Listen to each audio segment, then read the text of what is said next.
السلام عليكم.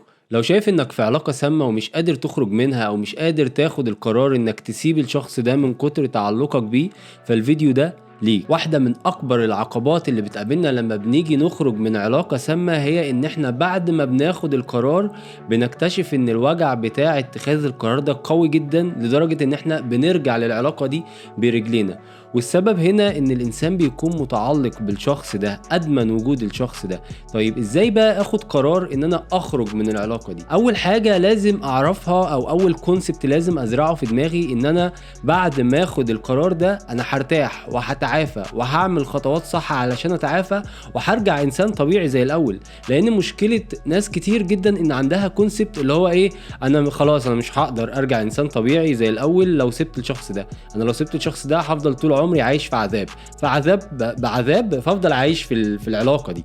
ودي طبعا ده بيكون كونسبت غلط جدا.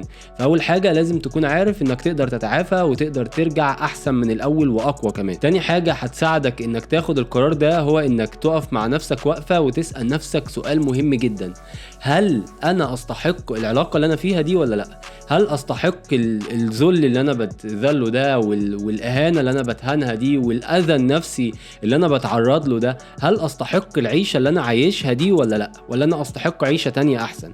السؤال ده باجابتك عليه هتوفر على نفسك وقت كبير جدا وهتقنع عقلك انه ياخد القرار بسرعه. تالت حاجه وحاجه مهمه جدا هي انك تجيب ورقه وقلم وتبتدي تكتب حياتك قبل العلاقه دي كانت عامله ازاي، وحياتك بعد العلاقه دي بقت عامله ازاي، وايه الافاده اللي انت بتاخدها طول ما انت قاعد في العلاقه دي، وايه الضرر اللي بيقع عليك وانت في العلاقه دي برضو. ده هيسهل عليك بشكل كبير جدا انك تاخد القرار. رابع حاجه وحاجه مهمه جدا هتساعدك انك تتعافى بشكل اسرع هي انك تشوف انشطه او تتعرف على ناس جديده تعوض لك وقت الفراغ اللي انت هتقعد فيه او اللي انت هتعيشه بعد ما تخرج من العلاقه دي او بعد ما تاخد القرار. ده هيساعدك بشكل كبير جدا ان حياتك تكون مليانه بعد ما تاخد القرار ده، فبالتالي مش هترجع للشخص ده تاني. دول 4 حاجات مهمين جدا لو عملتهم وما قدرتش برضو ان انت تخرج من العلاقه دي وما قدرتش تتعافى، حاول تطلب مساعده متخصص يساعدك تاخد القرار ده وتتعافى بشكل اسرع.